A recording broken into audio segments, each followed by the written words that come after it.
Na yung ating gulay doon sa garden. Wow, ang sarap talaga. Grabe.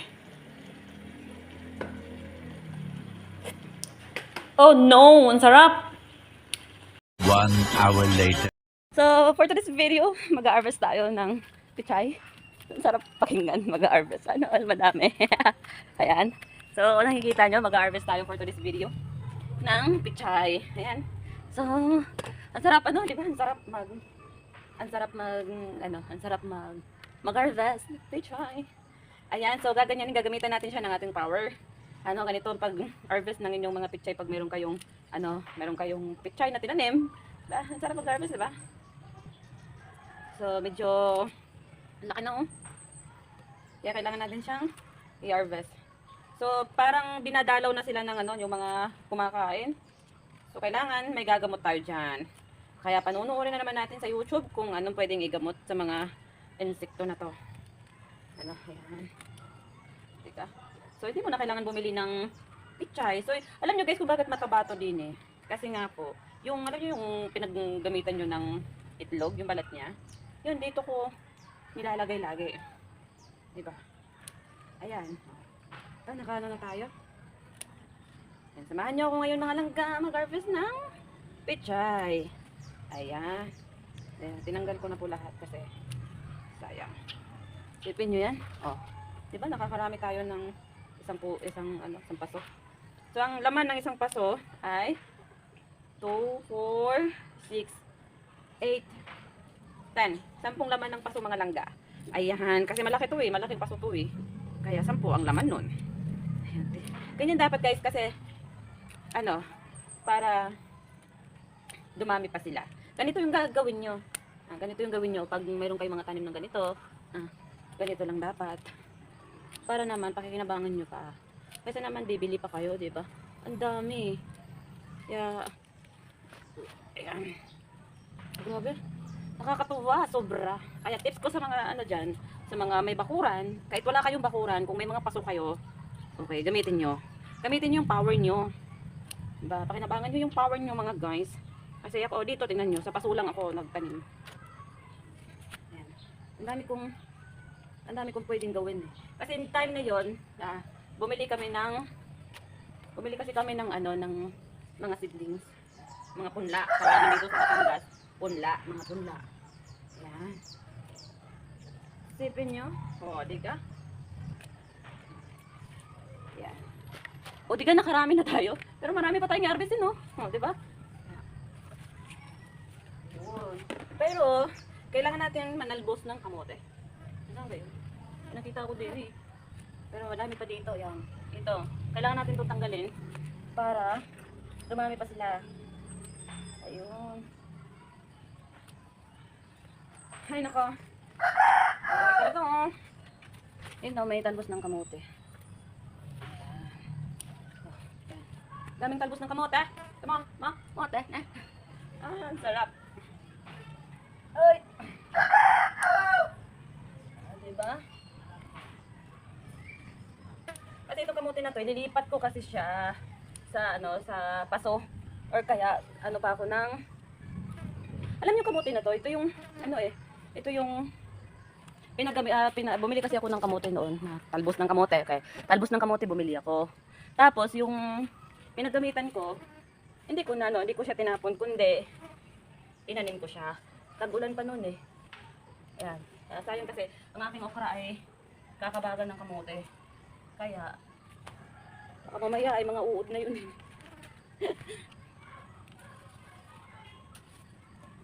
Nako, Marimar, may dalaw pa naman ako. Diyos ko po, ginagawa ko din eh. Ayan. Ang dami, di ako makapanalbos ng kamote. Ayan. Ang daming kamote guys. Hindi, talbos ng kamote pala. Hindi kamote. Ayan. Pagod ko ah.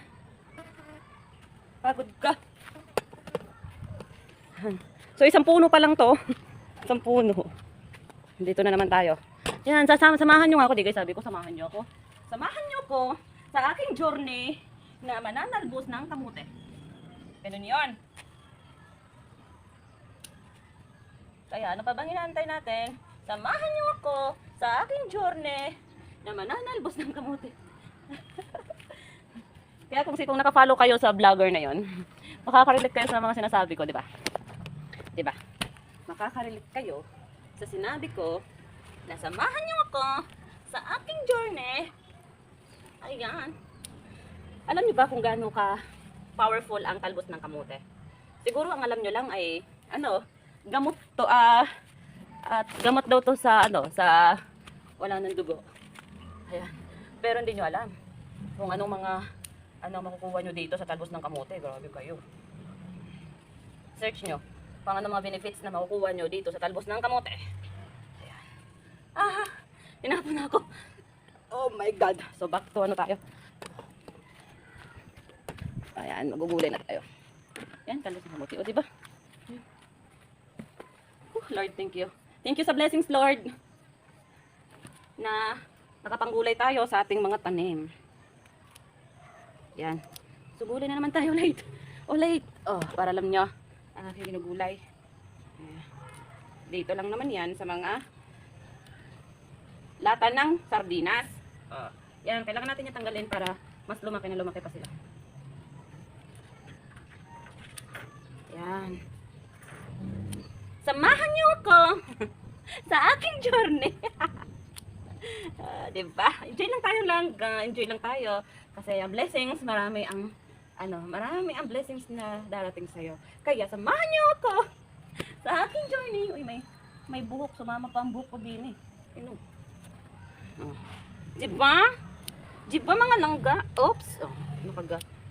Ako busy pag tanggal ng ikaw naman busy kang pagkain sa akin. Yan. Diba? So, ano nga ba ang purpose kung bakit tinatanggalan ng mga magulang na dahon? Kasi, mas lalago pa kasi siya. Diba? Mas lalago pa kasi siya. Kasi katulad nung ginawa ko doon. Ang gagawin ko doon, na-sprayan ko na lang yun kasi nga parang kinakain na siya ng mga, mga uod. Alam mo mga uod? Search nyo kung hindi mo alam. Yan. Parang kailan ko lang to ginulayan eh. Tapos kaya gugulayan ko na naman. Grabe na talaga to, Lord. Maraming salamat, Lord. Dahil dininig mo ang aking panalangin. Agay, ang laki mo.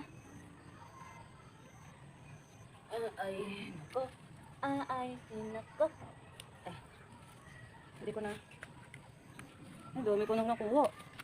Ba? Hindi pa nga ako tapos. Meron pa yung nasa loob ba yun? Meron pa ako dyan, no? Ayan.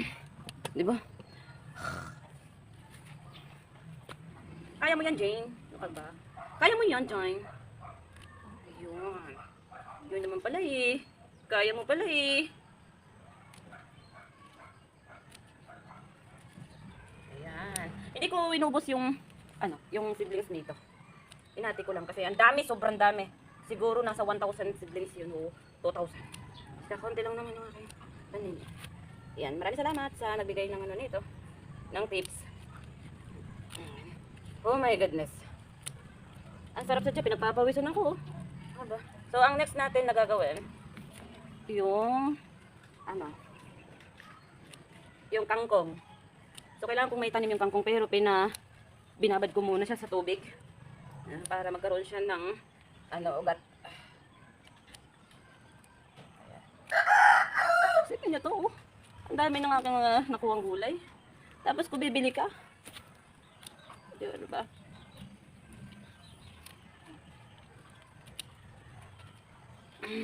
Ang sarap ng gulay. Ang sinabaw ang gulay.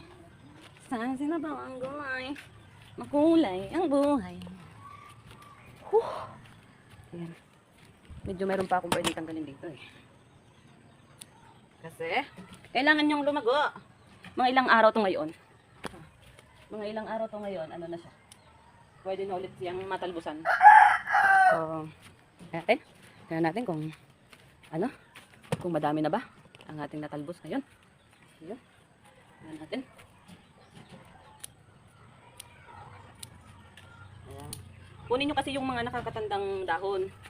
Kasi, siya yung magsilbing kakainin niya kasi yung energy ng iba.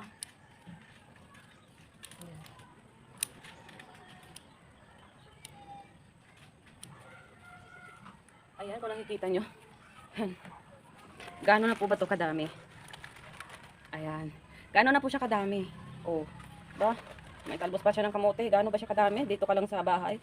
Diba? Gamitin nyo yung power angel nyo. Oh, gamitin nyo. Gamitin nyo. Gamitin nyo kasi. Iyan ko muna ito. Ayan, nakikita nyo. Hugasan muna natin siya.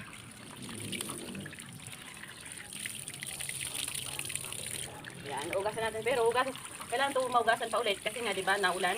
Yung mga lupa sa mga dahon-dahon. So, papalangoyin natin siya sa... Ayun. So, yun lang for today's video. Have a good day. Have a good morning.